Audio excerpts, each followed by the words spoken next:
ডিম এবং টমেটোর চপ, আর খুব সুন্দর রেসিপি। যারা তেলে ভেজে খেতে পারো এবং চাইলে এয়ার ফ্রায়ারেও রান্না করে খেতে পারো, কিছু না, খুব সাধারণ ব্যাপার। ডিমগুলোকে কেটে নাও যেভাবে কেটেছি, টমেটোকেও কেটে পাতলা পাতলা টমেটো করবে।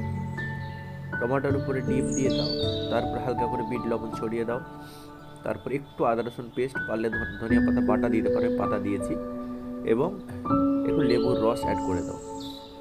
দিয়ে বেসনটা একটু মোটা মোটা গুলে নাও, বেসনের জোয়ান দেবে একটু, যেমন যেভাবে দেয়, একটু সোডা দেবে, দিয়ে ভালো করে এদিক ওদিক উলট পালট করে তেলে ছেড়ে দাও বা এয়ার ফ্রায়ারে দিয়ে দাও। তারপরে একটু ওয়েট করো পরিবেশনের জন্য বা খাওয়ার জন্য। যখন ভাজা হয়ে আসবে দেখতে পাবে সেদ্ধ হয়েছে, ব্যাস তুলে এনে খেয়ে নাও। আমার ভিডিওগুলো যদি ভালো লেগে থাকে প্রত্যেকটা মানুষকে বলবো সাবস্ক্রাইবার এবং শেয়ার করতে, যাতে অন্যরাও খেতে পারে এবং রান্না শিখতে